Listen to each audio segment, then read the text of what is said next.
Olá, sejam todos muito bem-vindos ao Devaneios Filosóficos, o podcast que vai trazer reflexões do nosso dia a dia.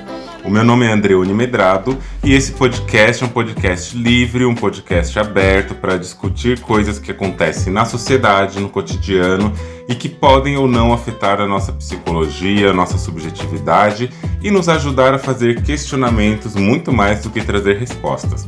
Então venham comigo, acompanhem aqui nossos episódios e vamos devanear.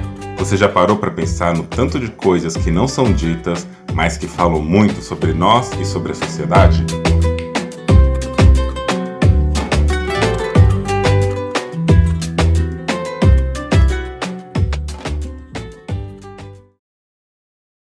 Por que o nome civil de pessoas trans deve ser um nome morto e o de pessoas cis plenos e legitimados? Minha formação travesti não nasceu na universidade nem em espaços de militância, mas nas calçadas, onde a musa subverte e anarquiza o gênero de forma proposital. Não achem que, nesse lugar, não sabemos da possibilidade de sermos mulheres. Ser travesti vai além dos padrões que nos exigem para confortar a cisgeneridade, como achar que toda travesti quer ser chamada no feminino ou odeia o seu nome de batismo.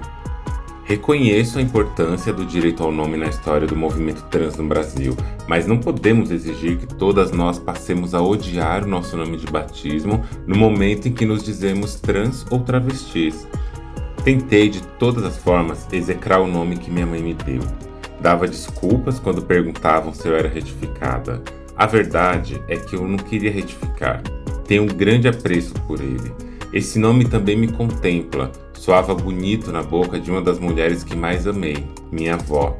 Na escola, em meio a tantas inseguranças com meu corpo, eu sentia que meu nome era a única coisa bonita que eu tinha. Quando eu trabalhava na rua, as meninas falavam abertamente seus nomes civis e, diante de problemas com clientes, trocavam nomes sociais. E mudar de identidade não era um martírio. Loiras viravam morenas ou ruivas, com outro estilo e outra maquiagem. Eu quero ser como elas, porque é de lá que eu vim. Nos meus bordejos pela vida, conheci uma mana chamada João Victor. Perguntei mais de uma vez achando que tinha entendido errado. A gente se acostuma com o certo, mas o errado às vezes deixa as coisas mais bonitas. Isabela me contempla hoje, mas já fui e sou Juliana, Milena, Miki e também Mateus. Em todos esses nomes e pronomes eu já estive lá, contando minha história e reinventando meu direito de existir. Meu nome civil não é morto. Sei que isso incomoda, sobretudo pessoas cis. Digo isso porque vocês precisam parar de falar sobre como pessoas trans se sentem e deixar que a gente responda. Amo que tem uma música da Linda Quebrada, Eu Matei o Júnior, mas na minha cidade existia uma travesti chamada Júnior. Essas tantas outras possibilidades provam que não somos iguais. Nossa luta é coletiva, mas nossa vivência é individual. Não existe uma verdade absoluta quando se fala dos nossos corpos. Ou seja, meu nome de Ocó não é o Ó, é Dens. Axé.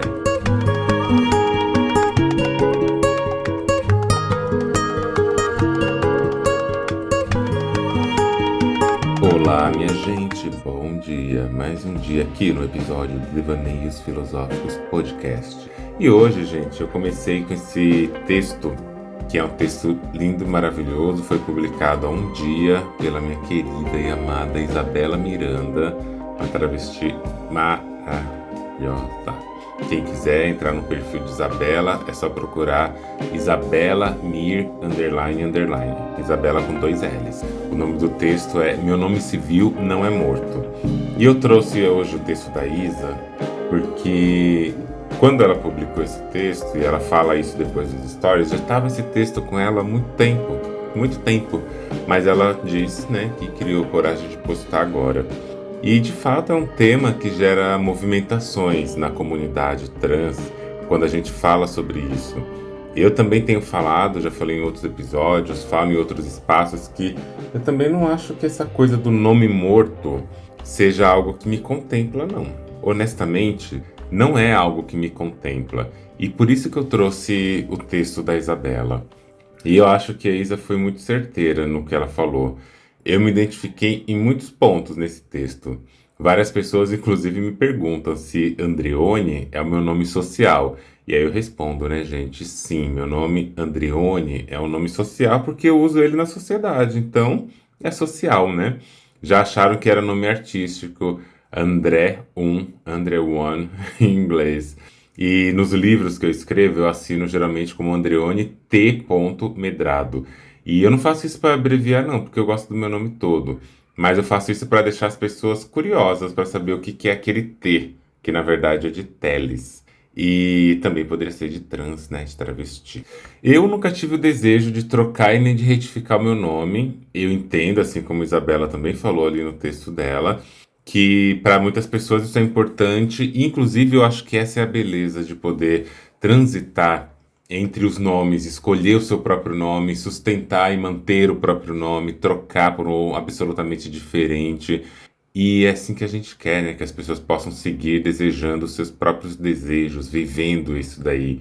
Quando eu nasci, minha mãe e meu pai me registraram como Andreone. Eu cresci, transicionei, sigo transicionando porque a transição de gênero não é um destino, ela é uma jornada que, na minha opinião, não acaba enquanto a gente estiver aqui vivendo. E mesmo assim, sigo me chamando de Andreone. E esse nome, como a Isa comenta sobre o caso dela, para mim também sempre foi meu lugar seguro. Eu, pessoalmente, eu gosto muito do meu nome. E talvez fique a pergunta, né, para quem já chegou aqui chegando e para quem já chegou vendo o título deste episódio. O episódio fala sobre a gente escolhe ser trans, é um debate também, né? Mas, ao mesmo tempo, eu começo com esse texto da Isa, não só porque eu amo a Isa de paixão, mas porque nada na nossa existência como pessoas numa sociedade está descolado da linguagem, descolado das expectativas, descolados das maneiras que o nosso corpo, que os nossos corpos transitam pela sociedade, pelos espaços, pela geografia da cidade, e tudo isso constrói a nossa subjetividade, a nossa identidade. E se a gente parte do princípio, que eu acho que é um princípio, né, que não dá para fugir dele muito, de que nós habitamos um país tal qual o Brasil, um país que foi invadido, colonizado, praticado de forma que até hoje isso acontece, o genocídio, onde o racismo instituiu a identidade brasileira, né? Vocês devem saber que por muito tempo não se falou muito disso, mas o sufixo eiro, de brasileiro, é sempre algo pejorativo. Nunca é algo que é colocado gramaticalmente como algo que é uma qualidade positiva.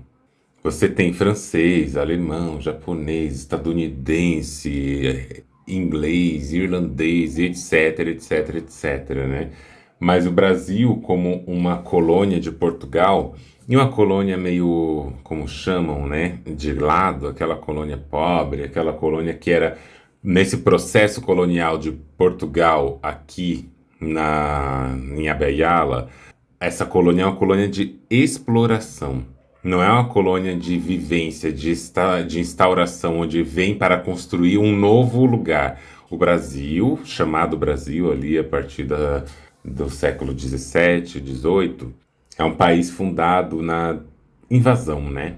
E ele não foi feito para ser ocupado, não foi uma colonização, uma colônia de ocupação, mas uma colônia de exploração. E tudo isso está ligado, como eu disse. É uma colônia de exploração porque o objetivo específico aqui narra-se uma lenda de que queriam chegar nas Índias, entre aspas, orientais, e chegaram aqui no Brasil. Só que chegaram aqui com um único objetivo, tal qual seria caso, se essa história fosse verdade, o objetivo de chegar nas Índias Orientais, explorar, pegar recursos e levar recursos para onde? Para a matriz colonial, que era Portugal, a Península Ibérica naquela época principalmente. E aí, quando chegam aqui, o único objetivo que tinha no nosso chamado Brasil hoje em dia era explorar. Explorar o pau-brasil, daí que vem brasileiro, né? Quem explora o pau-brasil. Explorar a cultura, fazer plantations, que são essas mega monoculturas, onde você tem extensões e extensões de territórios com uma única plantação, uma cultura de uma única coisa. E nesse processo de plantar só uma coisa, explorar a cana-de-açúcar mais para frente, explorar o café, principalmente no sul e sudeste, depois tem a exploração da pimenta lá no norte, onde também, após muitos séculos depois, chegam as imigrações do leste asiático e muitas pessoas amarelas, chinesas e japonesas, né, são enviadas para esse norte para fazer cultivo de pimenta. Enfim, a gente tem uma ampla história de um país que ele é fundado a partir de uma exploração de recursos. A princípio, acredita-se, né, que é só recurso material objetivo do campo do concreto biológico, mas também vão trazendo para cá toda uma questão de imposição do que é ser pessoa. A primeira coisa que chocou aqueles portugueses que estavam chegando das suas desembarcações aqui para invadir o nosso território e que está naquela carta de Pero Vaz de Caminha é de que as pessoas daqui não tapavam as suas vergonhas.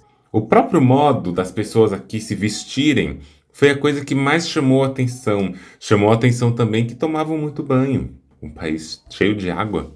Pessoas que estão aqui vivendo a natureza tomam tanto banho assim, né? Que coisa. Aí outras coisas que foram chamando a atenção.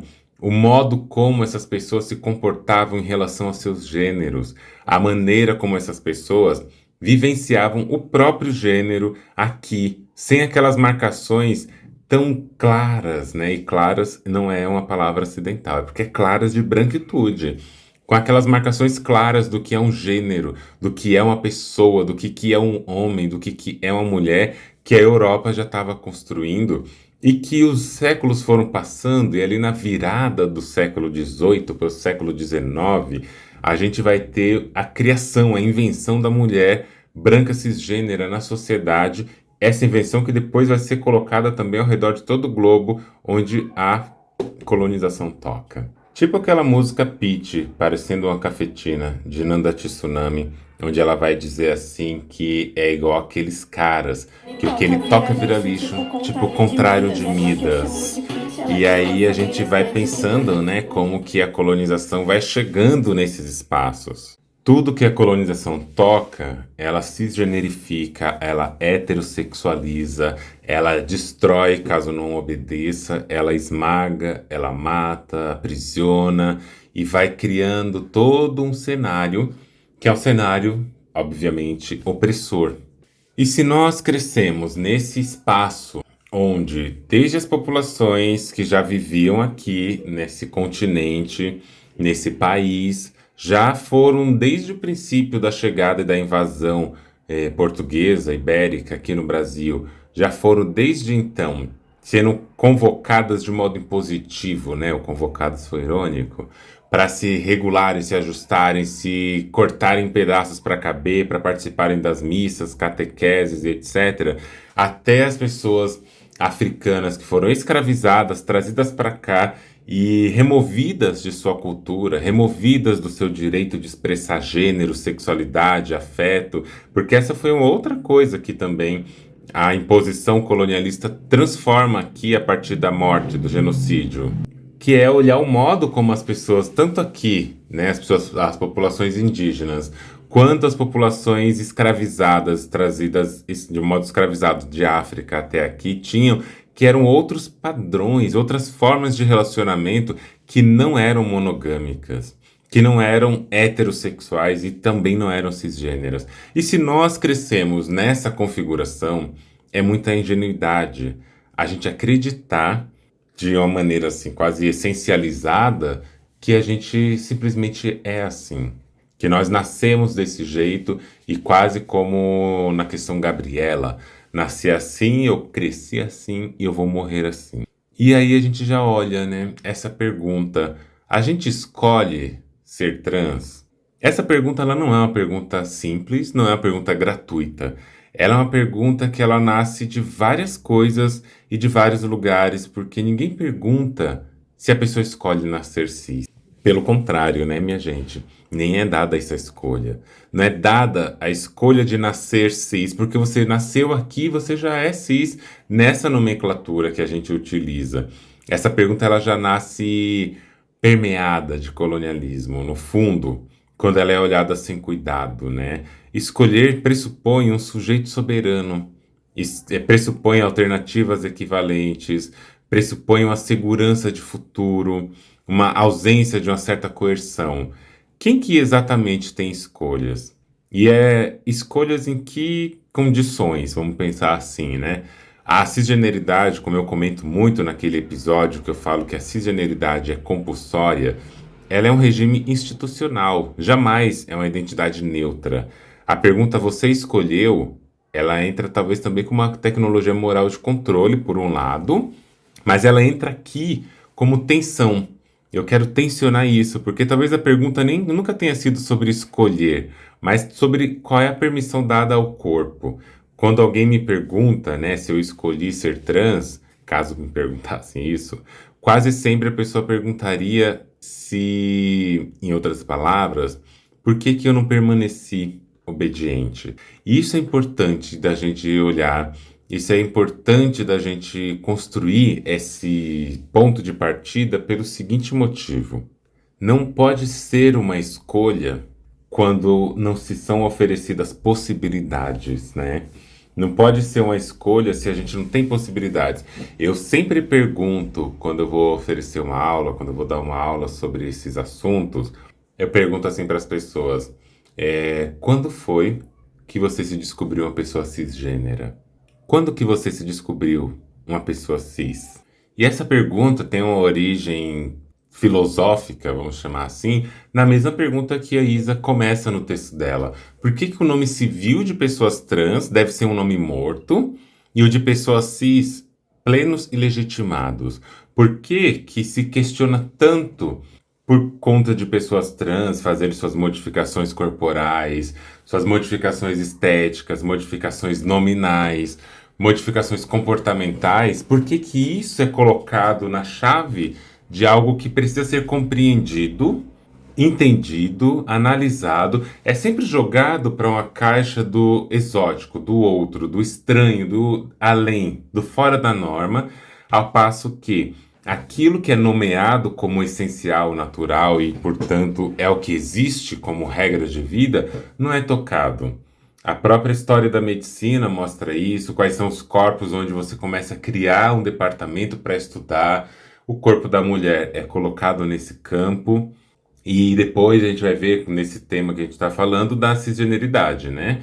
A própria questão trans, que é das transexualidades, embora eu não use o termo transexual, mas que seja nesse ponto, é colocado um campo de estudo sobre pessoas transexuais. Por que que se estuda o que que acontece com a pessoa transexual? Por que que uma pessoa que quer fazer, por exemplo, e uma cirurgia estética, né, de redução dos lábios da vulva, quando o homem cis quer fazer, por exemplo, uma cirurgia para colocar prótese peniana, quando você tem uma mulher cisgênera que quer fazer próteses de silicone, próteses de bumbum e etc. Isso não é colocado no campo do questionamento de por que que essa mulher ou esse homem cis estão fazendo aquilo. Porque, por mais que isso passe da necessidade biológica, vamos chamar assim como gostam de dizer, ainda é dentro de uma naturalização do corpo cisgênero. É uma manutenção, né, dessa estética. Agora, se uma pessoa trans quer fazer essas mesmas coisas, esses mesmos procedimentos, aí a gente tem que estudar, porque tem que entender por que que essa pessoa quer fazer isso. Tem um livro que eu considero ele muito interessante, ele foi escrito lá nos anos de 1978, é um livro escrito por uma feminista africana, Awa Tiam, acho que é assim que pronuncia, e ela vai trazendo várias coisas sobre a gente pensar como que o corpo é colocado na cena e como que o corpo é regulado na cena. Awa vai trazer vários exemplos e a partir de entrevistas com pessoas em África, em vários países de África, e vai falar de tecnologias como infibulação, excisão e clitoroctomia. Acho que é assim que se chama.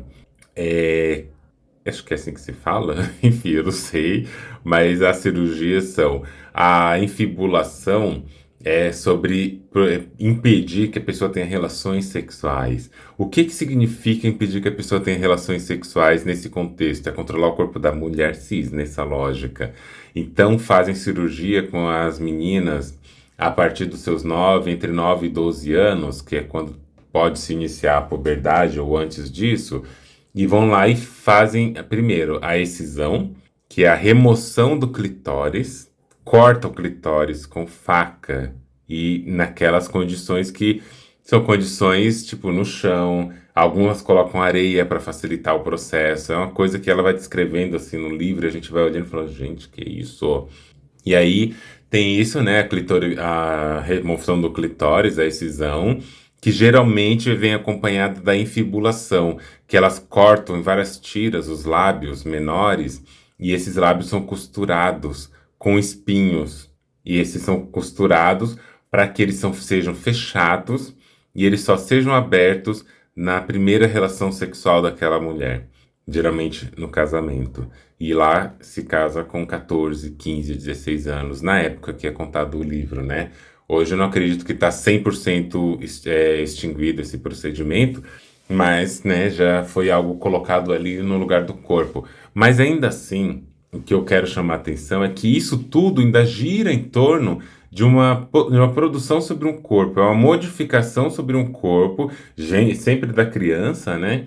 Mas é um corpo que ainda é tido como o corpo normal da sociedade, chame-se de cis ou não.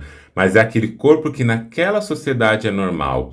Quando uma criança, aqui no Brasil, até pouquíssimos anos atrás, nascia com genitais ambíguas, com genitais que não eram conformes ao que se espera, né, de um menino ou de uma menina, aquelas cirurgias em crianças intersexo que são feitas sem nenhum tipo de consulta, sem nenhum tipo de compreensão do que aquilo significa para aquela criança, a criança vai conseguir viver-se daquela forma, ela é uma pessoa daquela forma, mas não, tem que se adequar aquele corpo à expectativa cisgênera. A criança sempre entra, né, nesse lugar de uma proteção da sociedade, sempre esse alvo onde se mira para controlar e manter uma essencialidade, um essencialismo, uma forma biológica de ser. E aí, essa criança tem sua genital lá conformada, né, entre aspas, a uma expectativa de gênero decidido sem autorização da criança. Corta para 2023, 2024 ou 25 agora, acho que foi ano passado. Corta-se para isso, onde o Conselho Federal de Medicina, ele vai fazer uma nota e ele vai dizer ali, dentro dos seus regimes de poder, que na verdade não pode mais ter a hormonização, o bloqueio a terapia de bloqueio hormonal, como se isso fosse uma coisa amplamente feita, né? Mas eles querem proibir todas essas coisas nas crianças trans, cirurgias e etc., porque isso vai contra a afirmação do gênero que se espera para aquele corpo. Para crianças intersexo, fazem isso sem nenhuma mesmo interferência. Quem lutou contra isso foi o movimento trans, o movimento intersexo, de pessoas intersexo, de famílias intersexo, que estão ali querendo que proíba essas práticas que já têm tido um certo sucesso, mas não é hegemônico ainda. Mas se uma pessoa trans, mesmo adulta, quer fazer isso, a gente tem problemas. Eu estava numa mesa essa semana e a Carolina Yara, que é uma pessoa maravilhosa, uma travesti intersexo que eu amo, ela estava falando uma coisa que é muito isso, gente. Quando é o caso de uma criança intersexo que se nasce, vê que está com aquela genital que não está dentro do binarismo, em 10 dias, no máximo 15 dias ali, faz uma cirurgia, faz toda a redesignação ali contra a vontade da criança e está resolvido o problema. Para uma pessoa que já é uma pessoa adulta, que está escolhendo sobre o seu corpo, o que fazer com o seu corpo, ela precisa passar por todo um processo terapêutico, por um processo de acompanhamento psiquiátrico e etc. E isso varia de região, né? Mas tem que ter tudo isso e leva, sei lá, 5 anos, 10 anos para fazer uma cirurgia. Por que que num corpo onde a adequação é de acordo com o sistema se leva de 10 a 15 dias e um outro corpo você leva até 10 anos. Porque é um regime instituído para manutenção de uma ordem humana.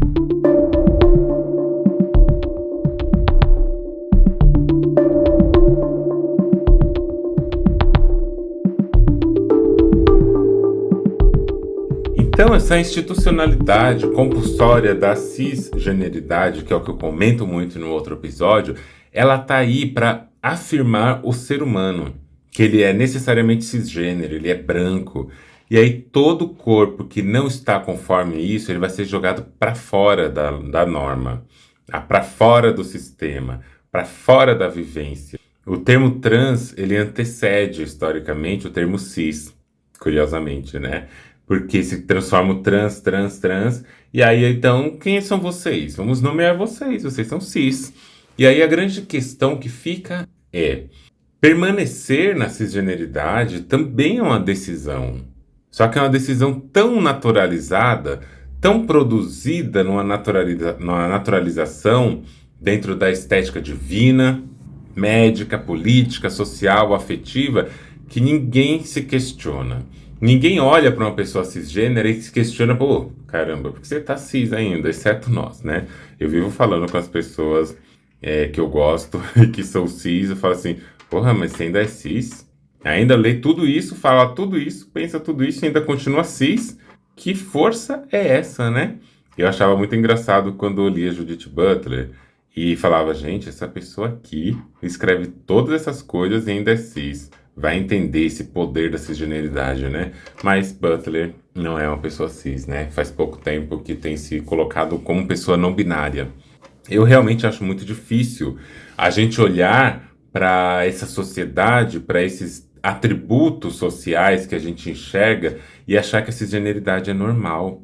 Existe toda uma construção para achar que isso é normal. Então a pergunta de nós escolhemos ser trans é uma pergunta complexa, uma pergunta faceira, uma pergunta que chega ali e te movimenta para vários lugares. Mas a grande coisa que eu quero trazer aqui é: a pessoa já nasce trans? Ela já nasce cisgênera? Porque a gente precisa entender, né? Por mais que isso vai remexer por aí, vai causar coisas para nossos pensamentos, para nossas reflexões, inclusive políticas, é importante dizer uma coisa. Ninguém nasce nada. A gente não nasce alguma coisa. A gente não nasce nem cis, nem trans, nem mulher, nem homem, nem gay, nem lésbica, nem nada. A gente não nasce essas coisas. Nós vamos nos tornando estas coisas. E nós vamos nos tornando na medida em que a gente tem contato com o mundo. Ai, Andreone, então você está me falando que tá, as pessoas não nascem nada.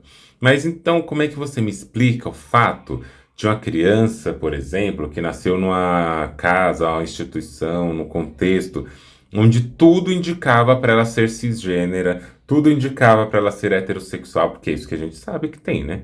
Tudo movimenta para que a gente seja cis e heterossexuais. Como que essa criança ainda assim não é aquilo? Como que essa criança ainda assim não está dentro daquela conformação? E aí a resposta poderia ser muito complexa, muito grande, cheia de coisa, mas não é tanto assim. Caso você queira pensar isso do ponto de vista da sexualidade, da orientação sexual, para quem ainda usa esse termo, tem um episódio meu aqui que chama Ainda faz sentido a gente falar em orientação sexual? E lá eu vou discorrendo sobre isso no campo da sexualidade, do desejo, etc.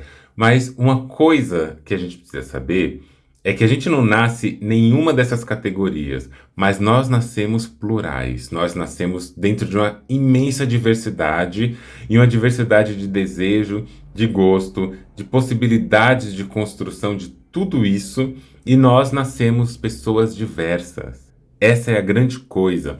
Uma criança que nasce e olha para o seu entorno, onde foi colocado que ela tinha que obedecer um padrão estético de beleza e de comportamento, essa criança que não está olhando para isso e se identificando é porque ela nasceu com as suas diversidades possíveis. Quantas pessoas mesmo acabam assumindo certas identidades porque não tem referenciais ampliados para poder pensar sobre a vida, Como que a pessoa vai escolher alguma coisa se ela não tem referenciais do que é outra coisa?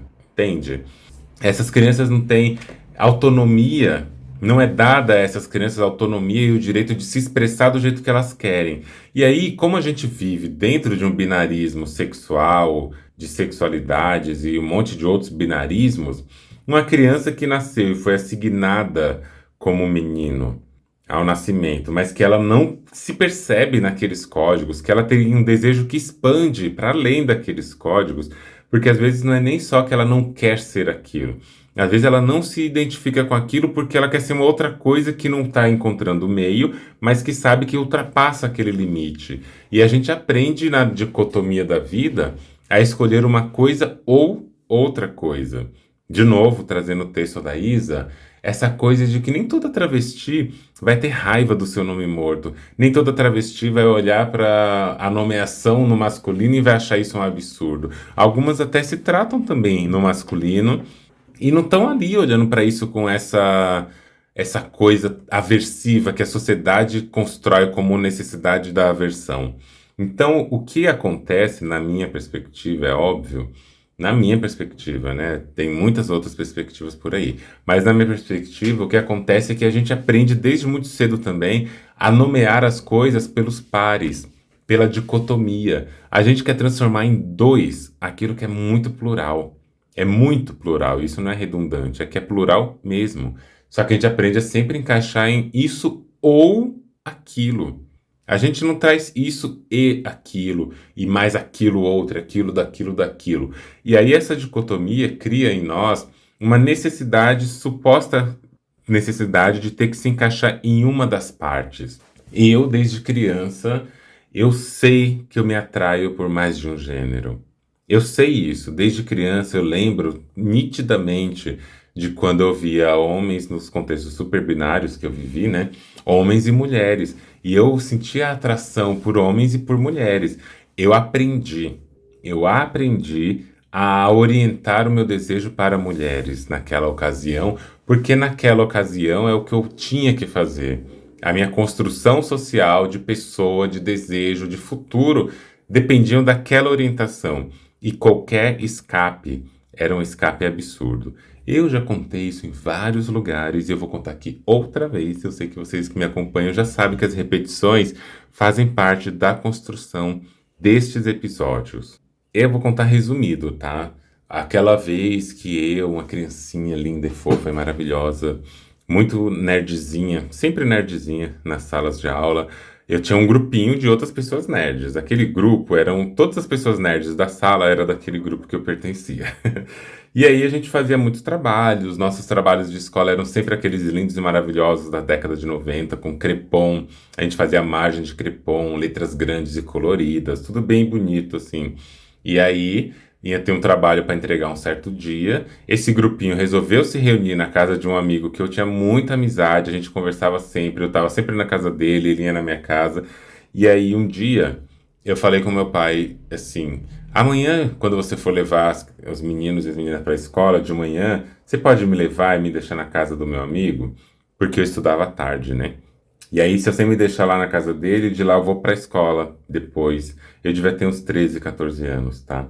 E aí, meu pai já acordou com aquela cara estranha, com aquela cara de bravo, esquisito.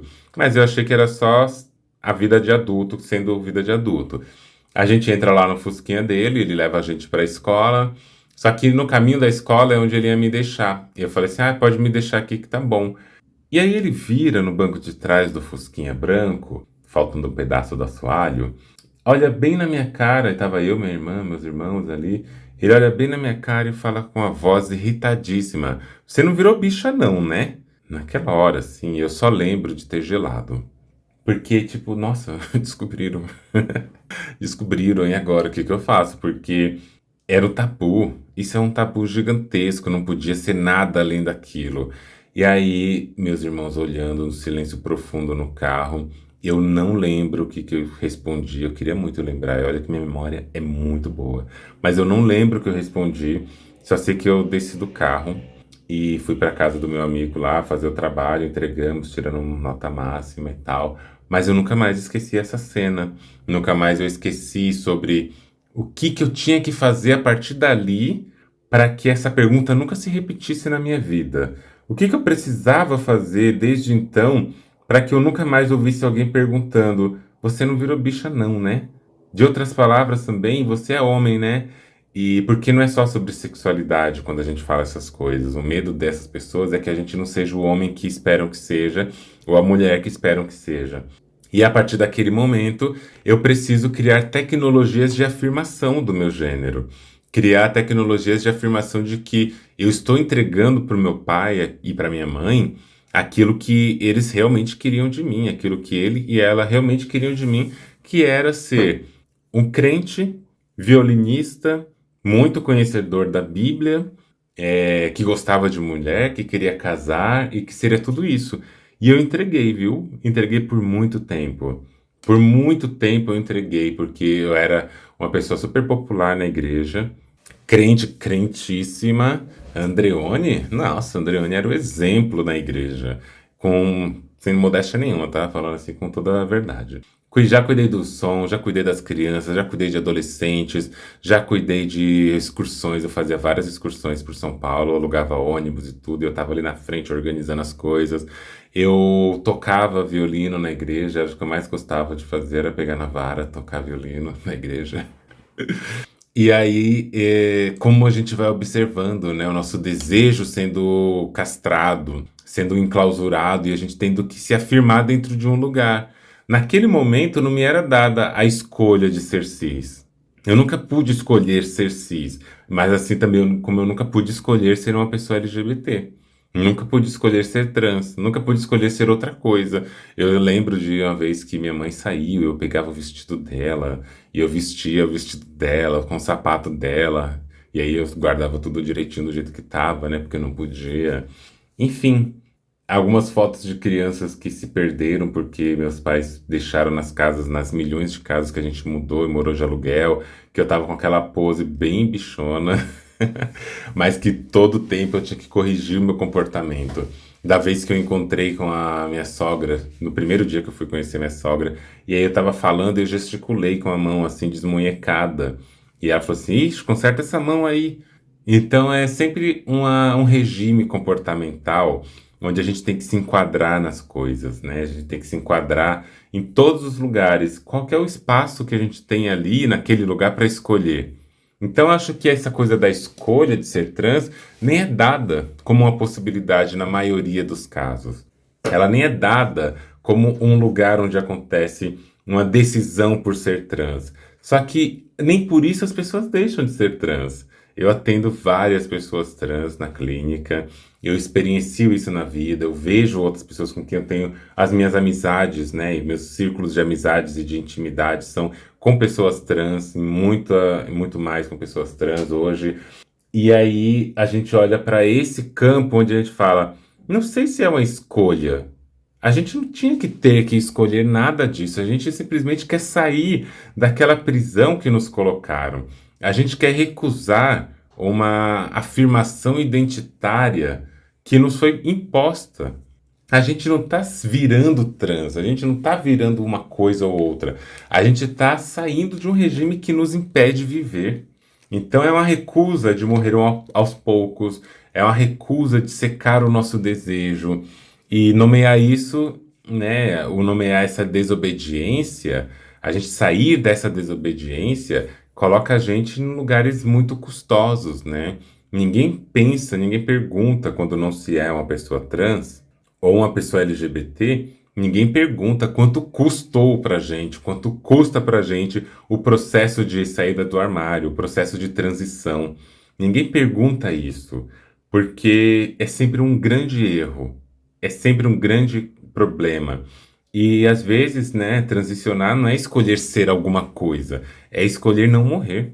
E aí, quando eu falo de escolher ser trans, eu acho que cabe a gente pensar também que essa transgeneridade, ela pode sim ser um lugar escolhido. Porque eu não estou falando de ser trans como uma característica essencializada, onde é meu ser, o meu DNA e tudo mais é trans. Óbvio que a ciência, a biologia, a psicologia tem vários artigos, textos, e eu estou escrevendo um outro livro sobre isso, gente, ela não para. sobre a questão da orientação sexual ser uma escolha ou não. E existem vários achados científicos de que pessoas LGBTs têm diferenças entre formações de alguns órgãos cerebrais, de alguns tecidos cerebrais, de algumas estruturas cerebrais, de concentrações de hormônio na fase embrionária, tem tudo isso. Mas isso não define que aquela pessoa vai ser aquilo. Nós somos o que o conjunto de signos numa sociedade nos permite também ser. E na primeira hora que a gente ou não aguenta mais permanecer num espaço, ou encontramos lugares outros para existir, nessa hora a gente vai sair. E tem horas que isso passa por uma decisão. Eu falo, eu não vou mais ficar aqui. Nem toda pessoa passa por este momento, mas tem um momento para algumas que é a decisão, tipo, gente, eu não sou isso daqui.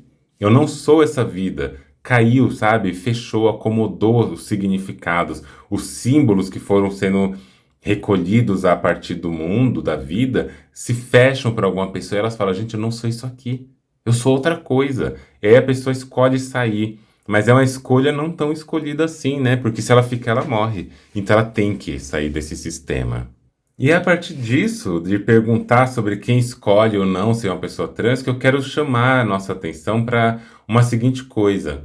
Não é porque uma pessoa tem lá seus 25, 20 anos, 35, 40, 50, 70 anos e ela não passou a maior parte da vida dela no que se chama de uma criança viada, não passou a maior parte da vida dela quebrando normas de gênero, de sexualidade, e seja lá o que for, que ela não pode ser uma pessoa trans. Eu penso que às vezes o discurso de que nasce desse jeito, né, Born This Way, a música da Lady Gaga, a gente nasce desse jeito, dessa forma, dessa maneira, também tem sua importância de fortalecer a nossa luta, a nossa necessidade, inclusive política, porque parece que na biologia só é aceito aquilo que é essencialista, né? Se você nasceu desse jeito, então não tem o que fazer, realmente é isso. Agora, se você tem direito de escolha, a sua escolha vai ser interrompida. Quer ser? Seja, mas em silêncio, não fale para ninguém, não anuncie a sua escolha, porque o que é proibido no sistema que a gente vive é a escolha. Escolher é proibido, escolher é controlado. E por isso que é estranho até dizer, nossa, mas a pessoa escolhe ser trans, então? E eu falo para vocês, nem todo mundo, mas eu acredito que sim. A gente pode escolher ser trans.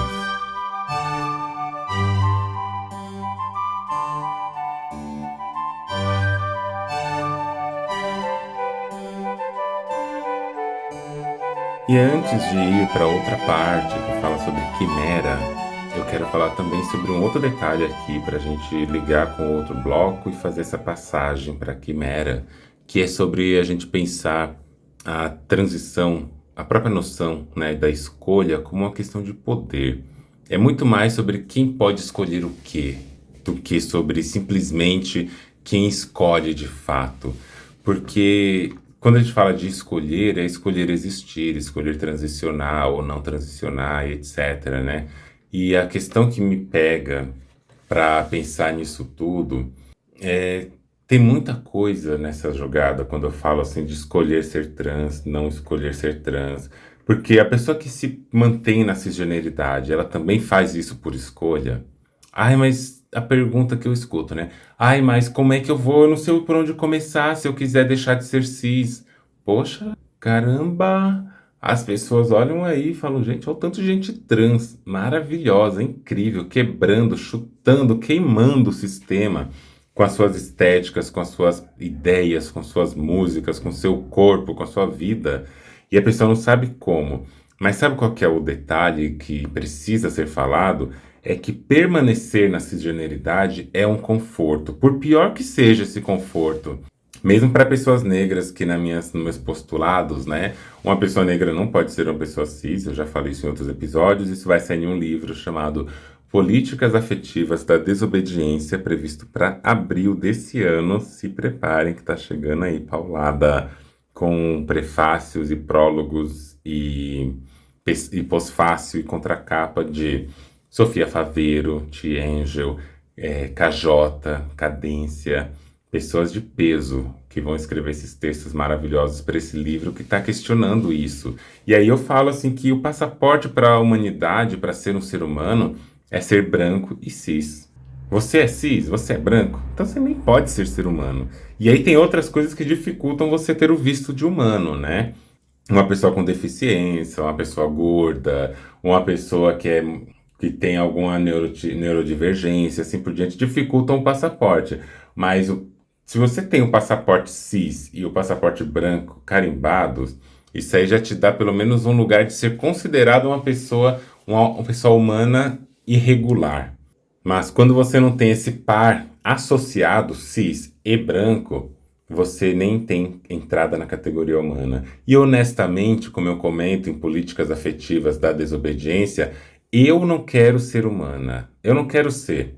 Ai, porque o sistema nos tirou o direito da humanidade, o sistema nos coloca para fora, a gente tem que brigar pelos nossos direitos de ser humana. Eu não quero. Não quero fazer parte desse clube genocida. Eu não quero fazer parte desse clube categorizador de todas as formas de existência.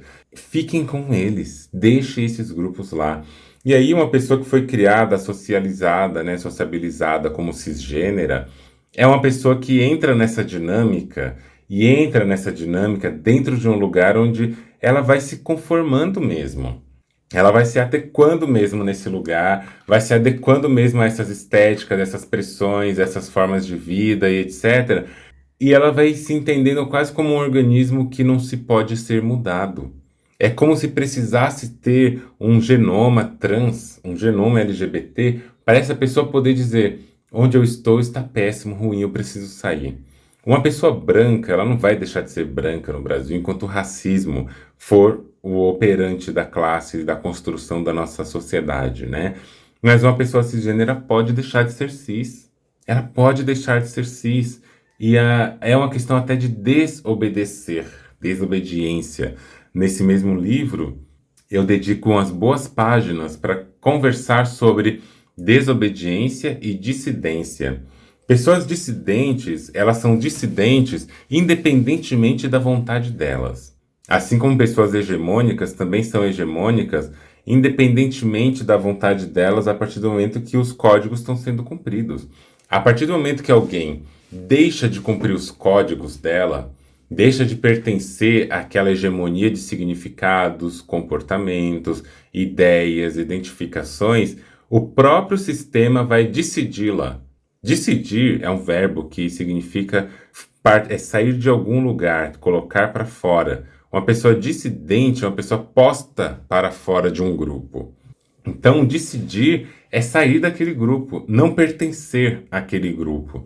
E as pessoas dissidentes são aquelas pessoas que o sistema olha para elas e coloca como fora. Uma pessoa negra, ela é dissidente da branquitude.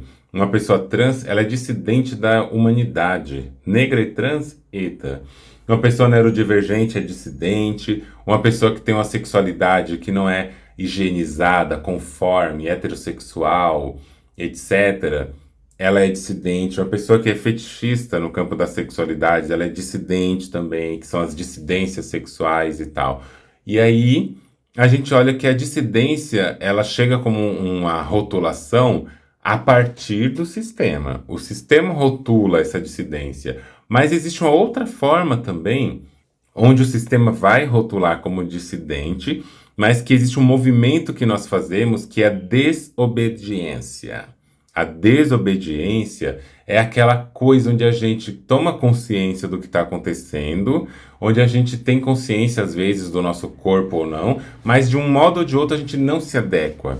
Geralmente, pessoas desobedientes são dissidentes em algumas categorias, né? E essas desobediências vão colocar essa pessoa para fora do sistema. E é aí que a coisa entra. A pessoa quer ser disruptiva, né, que é a palavra da vez, ela quer ser disruptiva, ela é desobediente, ela quer enfrentar o sistema. Até que ponto? Até que página ela vira e ela topa a leitura disso? Até que lugar que ela faz isso? Até o lugar que não cause desconforto? Até o lugar que não causa perda de espaço, de privilégios, de vantagens? Porque aí é uma desobediência, vamos considerar assim, por conveniência? É uma desobediência por conveniência, né? Enquanto for conveniente desobedecer, já que isso coloca essa pessoa como enfrentadora da norma, ela vai desobedecer. Agora, quando isso é uma parte da vida da pessoa que já está ali dentro da dinâmica da vida, ela vai continuar desobedecendo, mas ela vai desobedecer porque ela está vivendo quem ela é. A desobediência não é colocada mais como um prêmio, ela é colocada como uma condição de vida, uma forma de existir. A gente às vezes procura adequação, tanto na feminilização ou na masculinização do corpo, seja cisgênero ou na transgeneridade, porque isso nos tira certas violências. E não é sobre não poder fazer isso. A grande questão é, nesse passo, nesse movimento, onde a gente está vendo que o sistema, que a cisgeneridade é compulsória, é colonialista, é fascista. A cisgeneridade é fascista. A gente vai concordar com isso? Ah, eu vou fazer o quê? Vou virar trans? Vira trans. Sai daí. Você banca sair dessa cisgeneridade? Porque na hora que você recusa as dinâmicas cisgêneras, você sai da cisgeneridade. Você transiciona.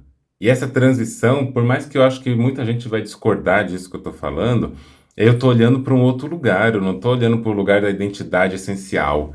Uma travesti, um transmasculino, uma pessoa não binária, uma pessoa que ela é gay, bissexual, seja lá o que for, ela não vai deixar de ser isso porque uma outra pessoa falou assim, gente, eu não quero caber aqui não, eu quero produzir novos desejos, como canta Linda Quebrada, né?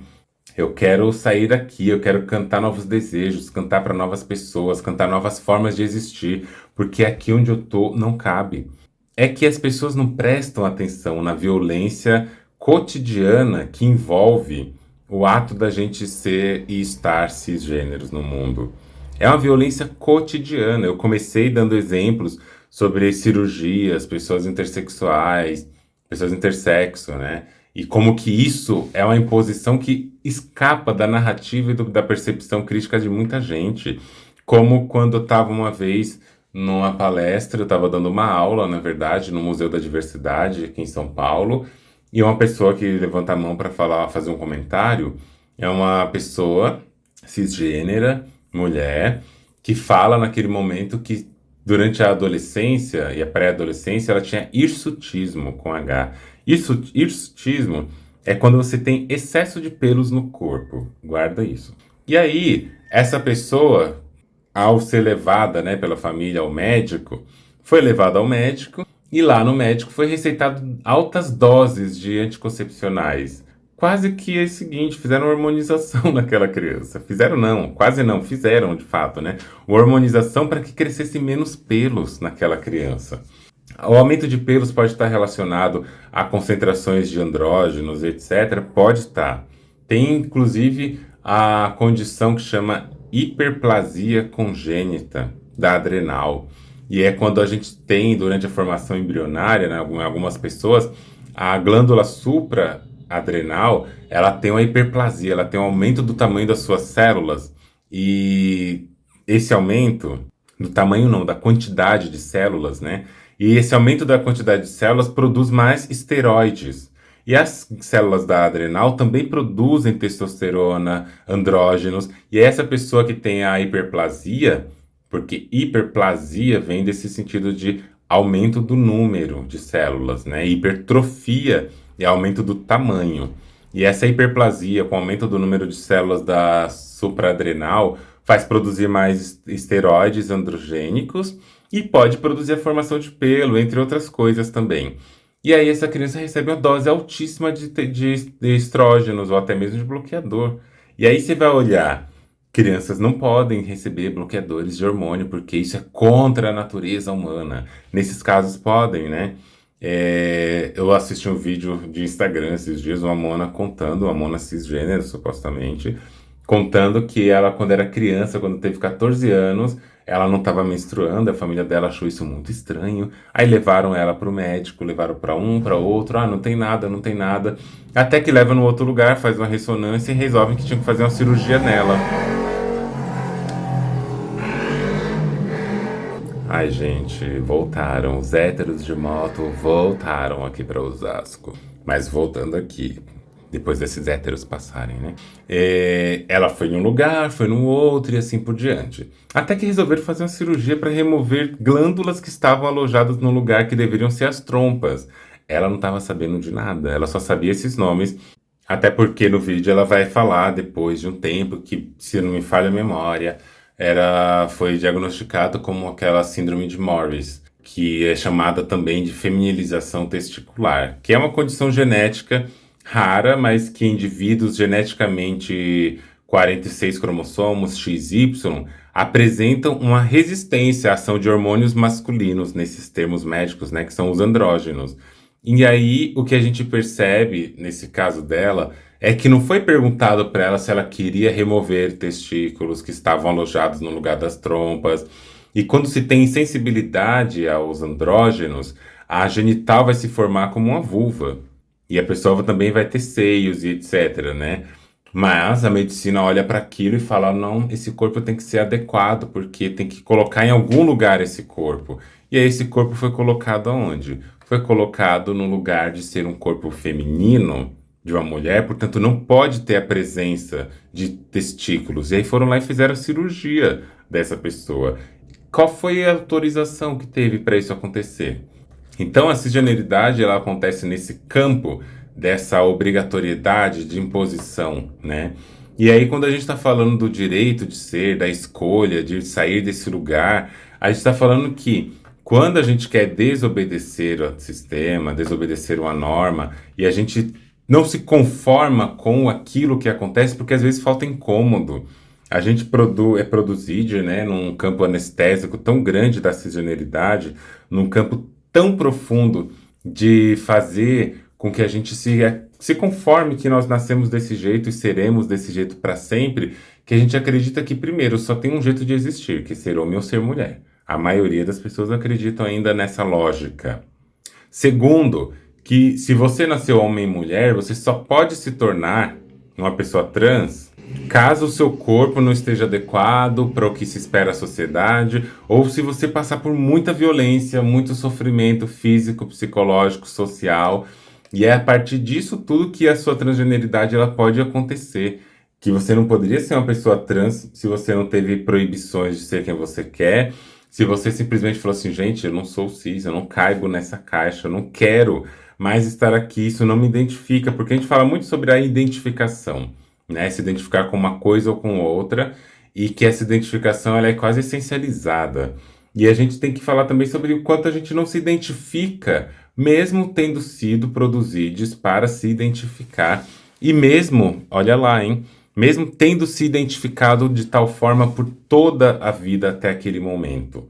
Mesmo que você tenha aí hoje seus 30 anos e você está nessa inconformidade política, teórica, subjetiva, com o sistema, com as coisas, com o mundo, o que que te faz permanecer obedecendo essas normas? Talvez ainda ter dentro de você a noção de que isso é natural, que pessoas podem ser assim mesmo, por querer. Será que você escolhe ser cis? Você quer ser cis? Porque se você não pode escolher, você só nasceu assim e vai ter que ser desse jeito, já que cisgeneridade não é uma característica biológica, mas é uma característica político-institucional, histórica, social, como que você pode dizer que isso não pode sair daí, né? Existe toda uma questão do que você vai perder quando você abandona esse lugar, quando você recusa esse lugar. Tem moralização, tem o nojo, tem a abjeção, que vai te acompanhar a partir do momento que você recusar esse lugar. Isso é um fato. E você está a fim de recusar esse lugar? Será mesmo que você quer recusar todos os traços de feminilidade cisgênera que te acompanham, que é confortável de ser, que te dá autorização de existir até certo ponto, né?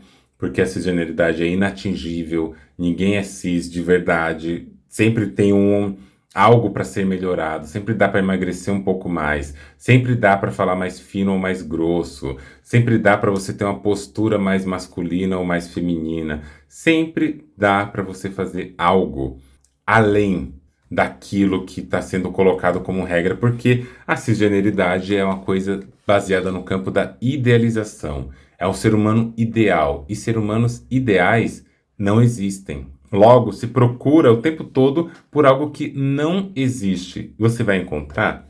Não, você não vai encontrar. E é nesse sentido que eu quero conversar com vocês hoje, que eu quis conversar com vocês hoje sobre a transição ser ou não uma escolha.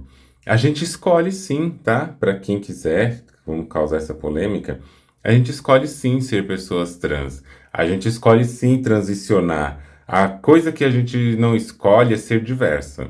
Ninguém escolhe a diversidade em si. A gente já está com a diversidade. Todas as pessoas são diversas. Mas o sistema cisgênero, ele é tão violento, ele é tão agressivo, ele é tão opressor que ele produz formas de homogeneização do desejo, do comportamento, da escolha, da história, da noção de escolha, né? Ao ponto de fazer a gente realmente acreditar que nós realmente somos isso porque nós queremos. Eu quero isso. A coisa mais forte que aparece é quando uma pessoa cisgênera é questionada sobre o seu papel e seu lugar de pessoa cisgênera, e a pessoa fala: "Ah, não, mas eu me identifico assim, eu gosto de ser mulher, eu gosto de ser homem, eu gosto de ser como eu sou." Seja, vai lá, seja como você é. Mas preste atenção no quanto de naturalização, de essencialismo existe nessa produção, né, do ser cis. E o quanto isso acontece em troca da violência, do assassinato, da invisibilidade das pessoas trans. Quantas pessoas trans, quantas pessoas LGBTs têm que morrer, têm que ser difamadas, têm que ser tratadas como um lixo, têm que ser colocadas no lugar da abjeção para que a sua identidade tenha que ser mantida. Pensa nisso, porque é muito fácil criticar a branquitude, é muito fácil, deveria ser até mais, né? Mas é muito fácil criticar toda essa questão da branquitude, do patriarcado e etc., mas não olhar para a cisgeneridade como esse lugar também de construção histórico-política. Tudo isso porque se acredita que é algo biológico e natural. É algo que está na essência do ser humano. E a notícia é que não está, entende? Essa coisa de nasce desse jeito ou nasce daquele jeito, etc e tal, embora um lugar de luta, de legitimar existências a partir da possibilidade de dizer, não, essa pessoa tem direito à vida sim, porque ela é o que ela é. Isso é importante, né? E politicamente também a gente sabe que se a gente começa também a falar para todo mundo que é tudo uma liberdade absoluta, as pessoas não sabem nem lidar com essa questão. As pessoas não sabem nem lidar com esse escopo, com essa dimensão da vida onde a gente está decidindo o que fazer com o nosso corpo. E uma prova disso é quando as pessoas decidem, por vontade mesmo, colocar um silicone, fazer uma cirurgia de redesignação, quando elas decidem fazer procedimentos estéticos, e isso é mal visto e às vezes até proibido. Quando as pessoas querem fazer isso. Escolhas sobre o próprio corpo são coisas que acontecem, inclusive na cisgeneridade, no campo de não poder escolher, porque até pouco tempo mulheres não podiam fazer laqueadura sem autorização dos maridos. E homens, para fazer vasectomia, só eles queriam fazer, apesar de já ter tido uma lei que dizia que tem que ter, ou essa lei ainda é vigente, que a pessoa teria que ter mais de 25 anos e pelo menos um filho vivo. Acho que essa parte não tem mais, né? Mas para fazer vasectomia nas mulheres, nos homens cis e para fazer laqueadura nas mulheres cisgêneras, tinha todo um protocolo e ainda tem para garantir que, olha, como assim você quer fazer uma interrupção de um processo natural que é ter crianças? Como assim você está querendo impedir a natureza? A minha mãe, ela teve 3 crianças, né, lá na Bahia, e aí, que entre elas eu, e aí ela contava de que ela já quis fazer laqueadura logo ali, com 3 crianças. E aí o médico dizia que ela era muito nova ainda para parar de ter filhos.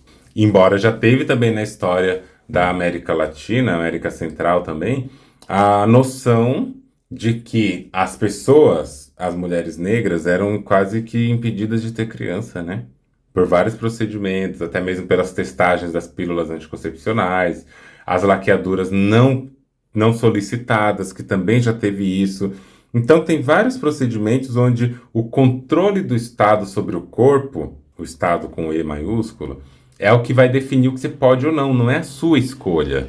Só que tudo isso é misturado com tanta força na lógica, né, do desejo, da produção simbólica, do que nos dá signos de construir identidade, os signos que nos faz construir pertencimento e uma série de coisas, que esse conjunto simbólico também desenha o nosso desejo.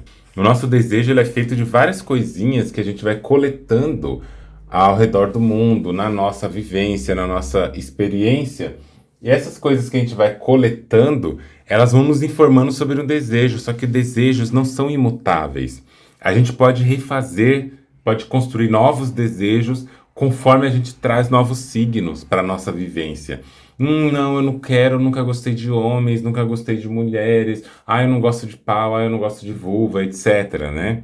Talvez porque nunca teve também uma grande apresentação a isso, não teve um direito de escolher sobre isso. É aquela velha discussão, né, sobre lésbicas que não se relacionam com travestis, ou sobre gays cisgêneros, né, lésbicas cisgêneros, e gays cisgêneros que não se relacionam com homens trans, com pessoas transmasculinas.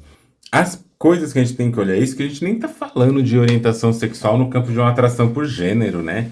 A gente tá falando praticamente da atração genital. Isso eu acho um problema, porque, eu não tenho obrigação de gostar de pau, não tenho obrigação de gostar de buceta, mas você tá reduzindo aquela pessoa somente aquilo. As pessoas não percebem essa coisa também que eu comento naquele episódio sobre orientação sexual, de que existe uma redução do nosso desejo que não é pela pessoa, é pelo genital que a pessoa tem. Ser lésbica é vulva que se atrai por vulva, são vulvas pensantes. Ser gay é pau que se atrai por pau, são paus pensantes. Porque nessa narrativa também vem toda uma lógica de que um homem cis que se relaciona com a travesti, na verdade, ele é, digamos assim, gay. Na narrativa das pessoas, ele é gay. Porque ele está se relacionando com a travesti, logo ele é gay, porque travesti tem pau. Algumas, né? Nem todas têm também, mas acho que eles nem sabem disso. Algumas têm pau. E aí, porque você se relacionou com uma pessoa que tem pau, você automaticamente é gay. É uma noção totalmente, assim, distorcida, né? Ou, na verdade, bem desenhada mesmo, dentro do sistema normativo do colonialismo, da cisgeneridade como uma norma. E a gente precisa olhar para tudo isso que compõe o nosso desejo. Quando você começa a recusar tudo isso, você sai desse lugar. Não tem jeito, você sai desse lugar. Então, se você pode escolher recusar e recusar te tira do lugar, você pode escolher não ser o que você está sendo. É um processo, a gente não vai acordar amanhã com todas as mudanças. E tudo isso que eu estou falando aqui, dá para expandir cada frase e ir para um outro caminho. E eu quero que vocês façam isso aqui nos comentários, que vocês digam o que vocês estão pensando aqui nos comentários sobre isso. E é nessa hora que eu chamo para nossa conversa, o último bloco, para a gente falar sobre quimera. O que é uma quimera?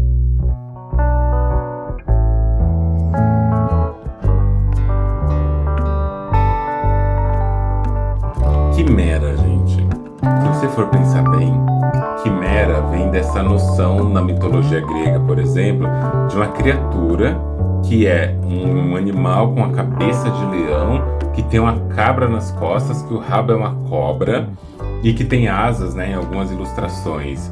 As próprias esfinges, elas poderiam ser chamadas de quimeras, porque elas são misturas de corpos ali que acontecem dentro de uma composição híbrida. Quimera é um organismo híbrido. Nas mitologias egípcias também você vai ver ali um corpo antropomórfico com a cabeça ali de uma ave, com a cabeça de um gato, com a cabeça de uma raposa, de um lobo. A gente vê essas representações onde o corpo ele é híbrido, ou nas palavras de Donna Haraway, é um corpo ciborgue. É um corpo feito de várias partes. Na biologia também a gente tem essa mesma lembrança, né? Um organismo geneticamente quimérico é um organismo que também se chama de mosaicismo, né? Quando os genomas, né, do DNA dessa pessoa, ele é composto por mais de uma composição cromossômica. Não é só um cromossomo padrão para um certo cariótipo, são para outros. Mas também tem aqueles tecidos que são chamados de quiméricos, que também tem o nome técnico de teratoma. E um teratoma, vocês podem pesquisar aí a imagem na internet, caso queiram, é um tecido que se forma em algumas regiões do corpo, se aloja em alguma parte do corpo, e esse tecido, ele é o conjunto de vários tecidos também, que você vai ter no mesmo bolo ali, na mesma bola, naquela mesma massa, dente, você vai ter naquela massa pelo, você vai ter unha, às vezes você vai ter um olho formado ali naquela grande massa que parece um monstrinho, porque é justamente isso, né? Monstro é o nome que a gente dá para coisas que a gente não entende. E dentro dessa analogia, dentro dessa comparação ou dessa metáfora com as quimeras, eu falo que eu escolho isso para minha vida. Eu quero ser uma quimera.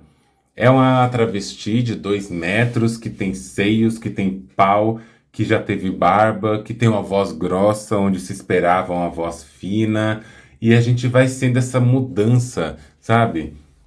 Da mesma forma que é uma quimera, aquele corpo que tem barba e que tem um corpo peludo e que mantém seios grandes, né? Nossa, tem seios, tem barba, tem um cabelinho na régua e fala grosso, e alguns falam fino, e outros falam de um jeito, outros são com uma estética masculina, que é com seios, mas é uma pessoa que se comporta de jeito afeminado. Aquela outra ali, nossa, o que que é aquilo ali, gente?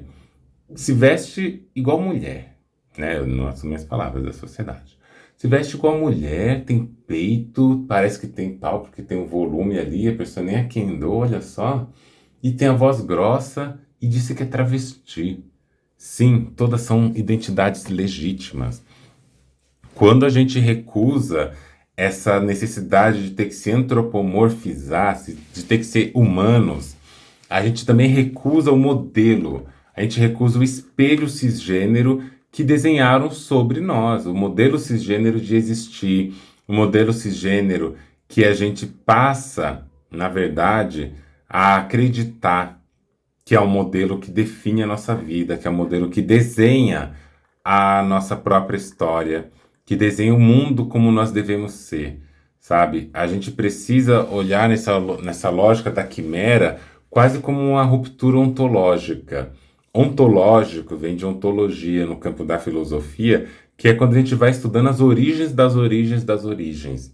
Mas em biologia também a gente fala que ontologia é o estudo do desenvolvimento do corpo. Em todos os casos, eu estou dizendo que a ruptura ontológica é uma ruptura do dizer que já nasce de um jeito e tem que ser daquele jeito porque nasceu assim.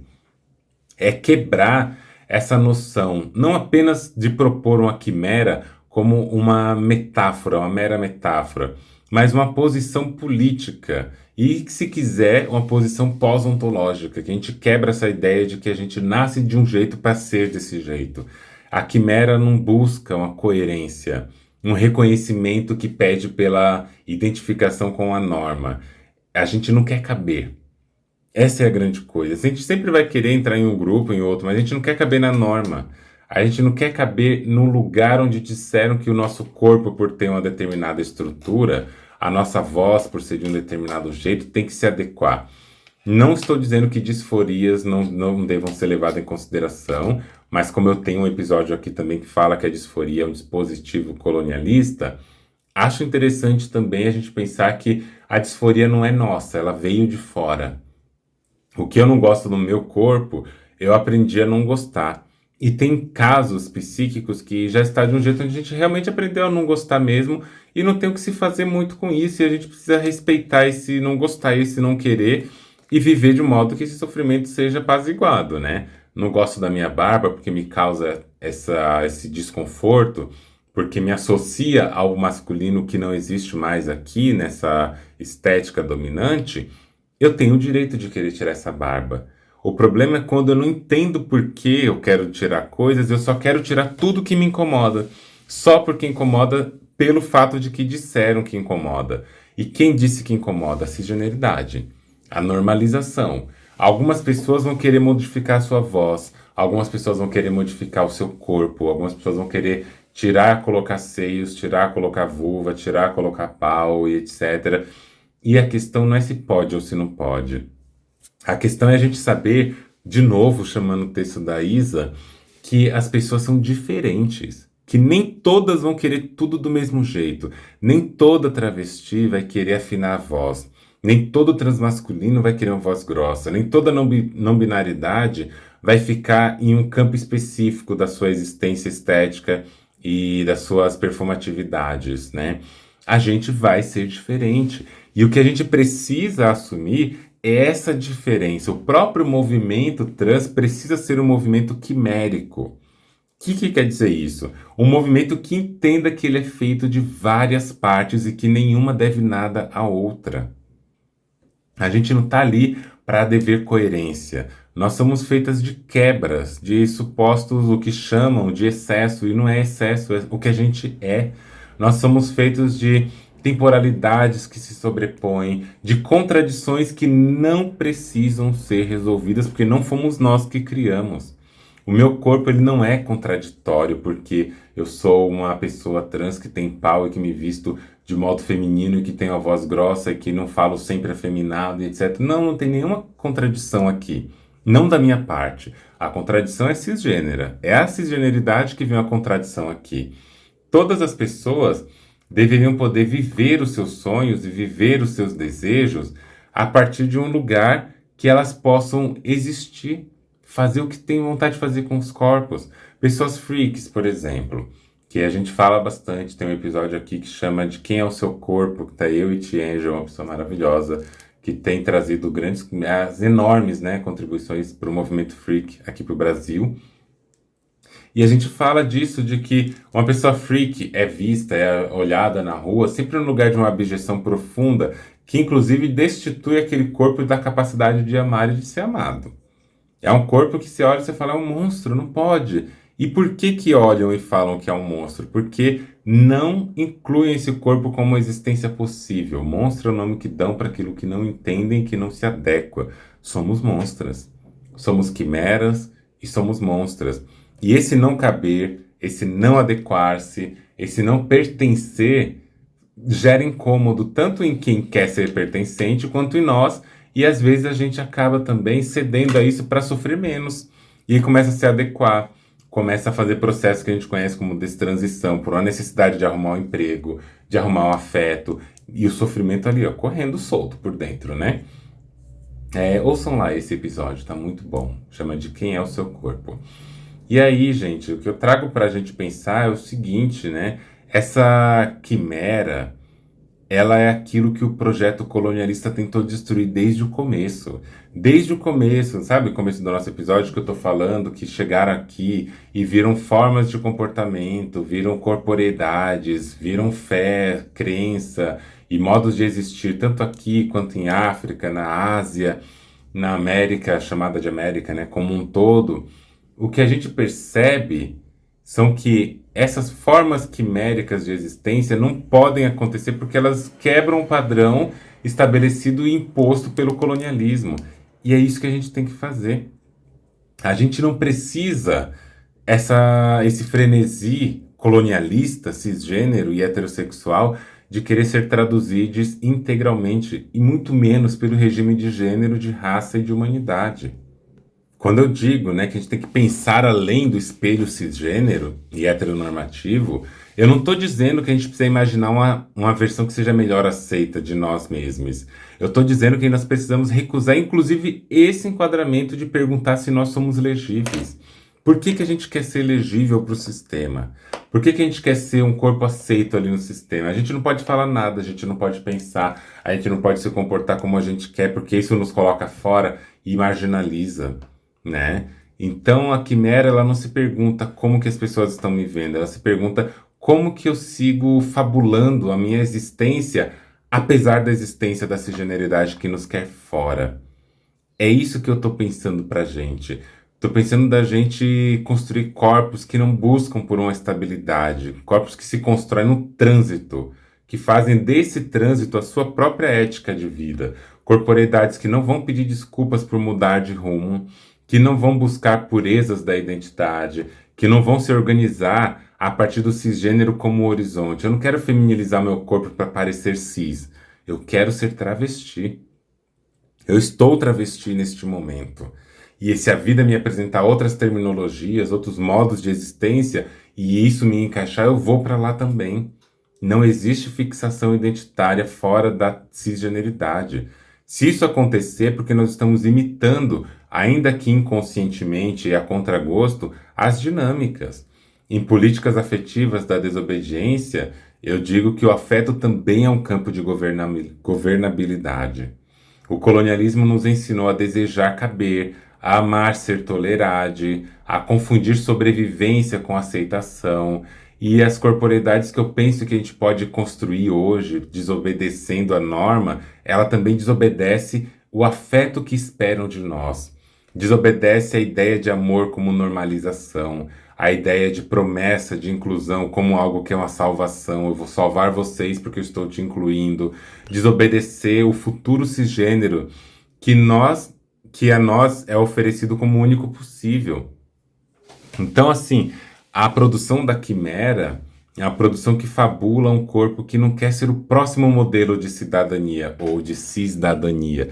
É um corpo que insiste em existir como uma indisciplina viva. Entende? Quando a gente fala de produção de presença para a gente, para pessoas negras, pessoas trans, a gente não está falando de uma individuação liberal, não é um reconhecimento só da instituição sobre quem a gente é.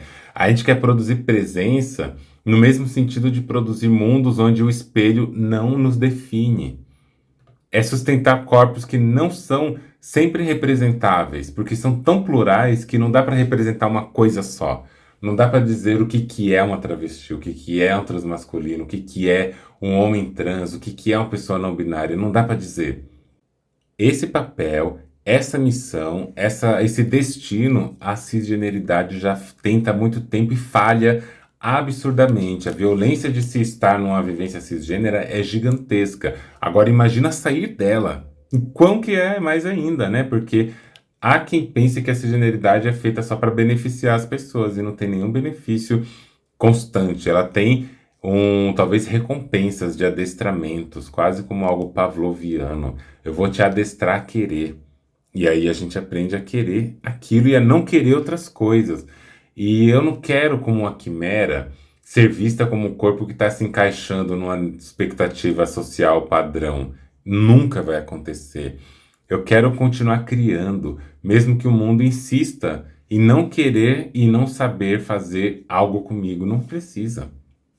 Então, talvez seja exatamente aí que mora, né, a nossa força política, a nossa força de corpo, de poder escolher transgredir, escolher desobedecer, escolher sair desse lugar, e aí nós seremos dissidentes.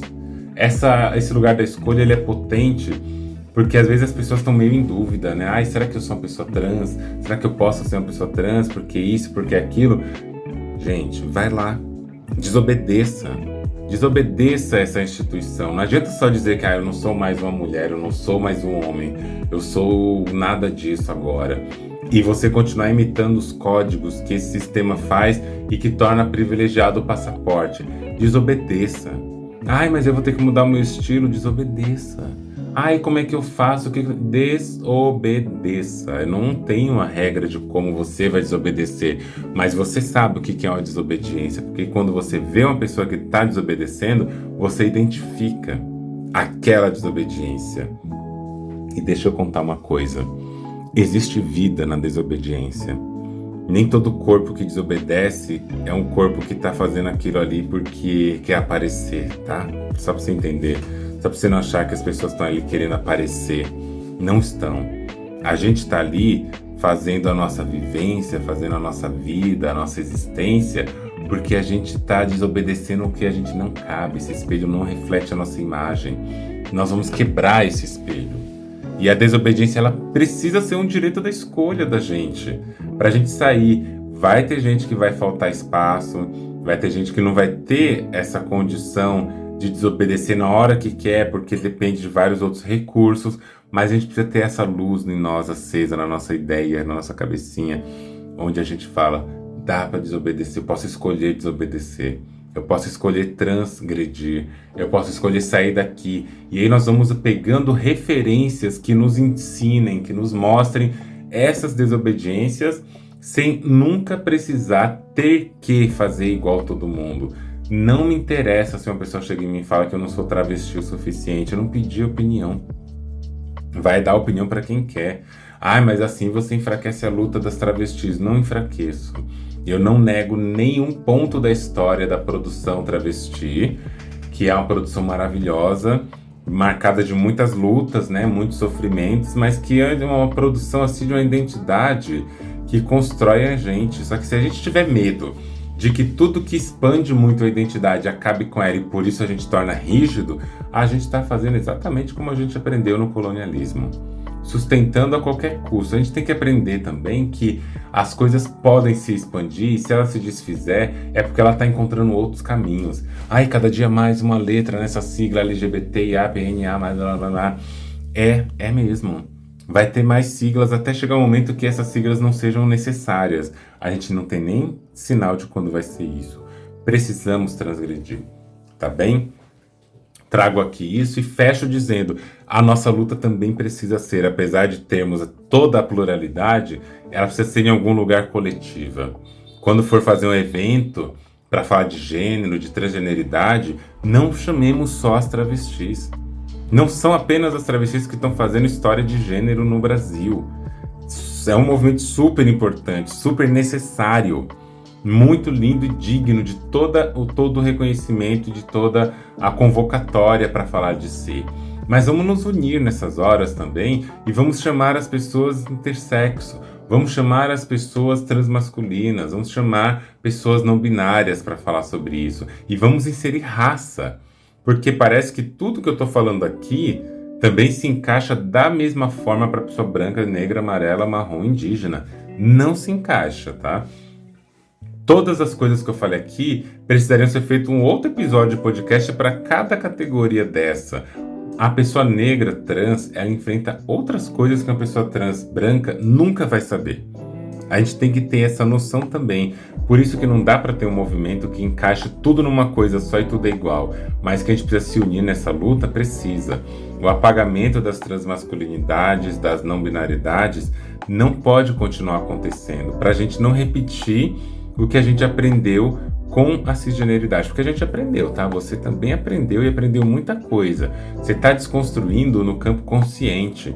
A gente vai trazendo elementos para que o inconsciente seja alimentado de novas simbologias, mas ele vai vazar, ele vai escapar. E ele vai escapar nessa hora que a gente não convida pessoas transmasculinas para uma mesa de gênero, vai escapar na hora que a gente olha para uma travesti que tem sombra de barba e acha que ela é menos travesti, que ela está no começo da carreira. A gente vai olhar para uma travesti que tem a voz grossa e falar que ela precisa mudar, para uma travesti que não aquenda e vai falar que ela tem que aquendar, e etc. A gente vai olhar para uma pessoa transmasculina que pinta a unha, que usa brinco e que de repente também que mantém seus seios porque quer manter, nem toda pessoa transmasculina não quer ter seios.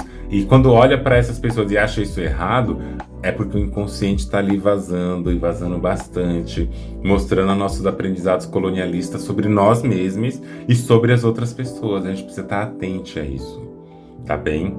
Hoje a conversa foi longa. E não tem problema, estamos aqui para conversar, para trazer esse diálogo, para trazer essas propostas e proposições para a gente pensar a transgeneridade para além do essencialismo, para além dessa lógica onde tudo tem que ser de um jeito, tem que nascer de um jeito e morrer do jeito. Porque se não for assim, nem é vida o bastante, tá? Então, minha gente, vamos pensar que a vida está em trânsito, que a vida está acontecendo, ó. Tá aí, ó, tá movimentando, tá girando.